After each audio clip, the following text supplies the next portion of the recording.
भागात दिसल्याची घटना घडलेली आहे। पुण्याच्या ज्या भागात औंध भागात बिबट्या दिसला त्या भागात मी आता आलेलो आहे। पुण्यातल्या औंध भागातली ही आरबीएल कॉलनी आहे। आरबीएल कॉलनी आणि सिंध कॉलनी या परिसरात खरं तर काल रात्री मध्यरात्रीच्या सुमारास हा बिबट्या फिरत होता।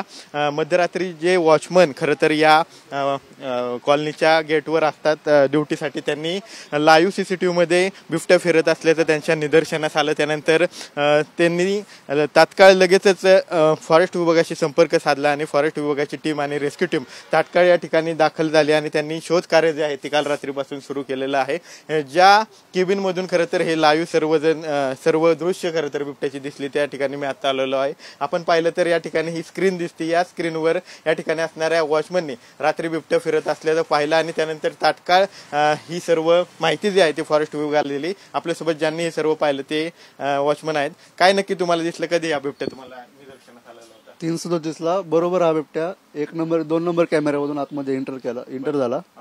त्यानंतर हा बरोबर इकडून येऊन या 2 नंबर कॅमेऱ्यामधून इथं असा येऊन या टाकीमधून इकडून वरती जंप मारण्याचा प्रयत्न केला त्याने। त्यानंतर रिटर्न परत आला, इथं परत जाऊन इथं थोडा वेळ बसून परत रिटर्न आला। त्यानंतर हा इथून या 4 व्हीलरच्या इथून या दोन्ही बिल्डिंगच्या इथून बरोबर सी विंग मध्ये पण बसला होता। सी विंग मध्ये बसून परत रिटर्न आला लॉबी मधून।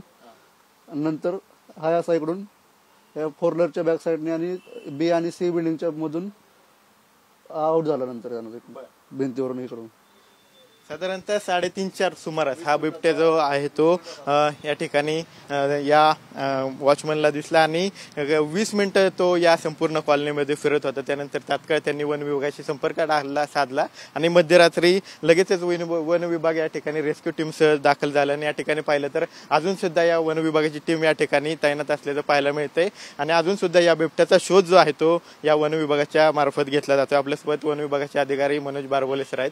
बारबोले सर, कधी ही माहिती कळली, कधीपासून आपला शोध सुरू होतो? आता तुम्ही बघितल्याप्रमाणे सीसीटीव्ही मध्ये साधारण 3:30च्या आसपास वॉचमन लोकांना आयडेंटिफाय झाला। त्यानंतर जेव्हा आमच्याकडे बातमी कळाली तर इथून आमचं ऑफिस 5 मिनिटाच्या अंतरावरती आहे।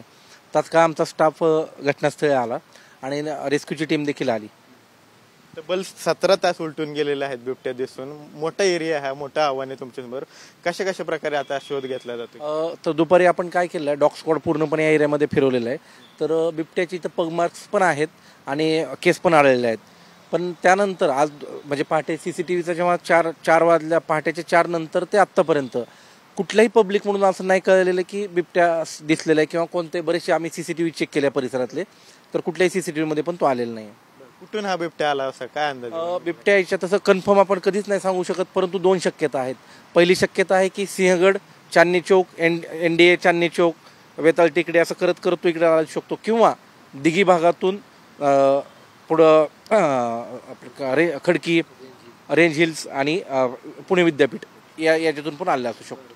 आता किती वेळ बिबट्याचा शोध घेतला जाणार आहे, कसं काय?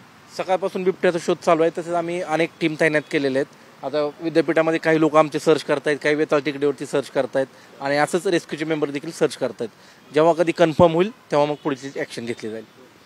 तसं पाहिलं तर हा मध्यवर्ती एरिया आहे पुण्याचा। अनेक नागरिक आता जेवल्यानंतर फिरायला बाहेर पडतात जेवण झाल्यानंतर, आणि त्यानंतर मॉर्निंग वॉकला सुद्धा अनेक नागरिक बाहेर पडत असतात। नागरिकांना काय आव्हान असेल, कारण दहशत पसरती बिबट्या दिसलाय म्हणल्यावर? नागरिकांना असं आव्हान आहे की काही दिवस टेकडीवरती अंधारामध्ये किंवा पूर्ण स्वच्छ सूर्यप्रकाश पडल्याशिवाय फिरायला जाऊ नका।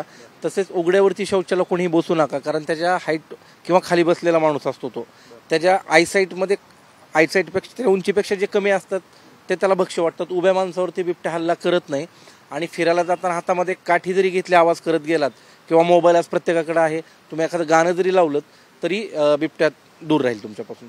याआधी कधी या परिसरात बिबट्या आढळल्याची एक घटना घडली का, किंवा पुण्याच्या सिटीमध्ये अशा प्रकारे मध्यभागी बिबट्या कधी आला? मध्यभागी नाहीत म्हणू शकत आपण, परंतु पुणे शहरामध्ये भर लोकवस्तीत वर्षात 1-2 प्रसंग दरवर्षी होतात। नुकताच मागच्या वर्षी निगडीमध्ये झालेला होता, तर असे प्रसंग होत राहतात। तर आपण पाहतोय की कशा प्रकारे नागरिकांनी काळजी घेतली पाहिजे, जरी ते बाहेर जेवल्यानंतर रात्रीचे फिरायला निघतात किंवा मॉर्निंग वॉकला निघतात तरी सुद्धा कशा प्रकारे काळजी घेतली पाहिजे नागरिकांनी, हे मनोज बारबोले सर आहेत जे वन विभागाचे अधिकारी, त्यांनी सांगितलेलं पाहायला मिळते। आणि वन विभागाची टीम जी आहे ती आता सुद्धा या बिबट्याचा शोध घेते आणि जोपर्यंत कन्फर्म होत नाही तोपर्यंत हा बिबट्याचा शोध सुरूच राहणार असल्याची माहिती मनोज बारबोले सर यांनी दिलेली पाहायला मिळते। कॅमेरा पर्सन सुशांतसह विनय जगताप, TV9 मराठी, पुणे।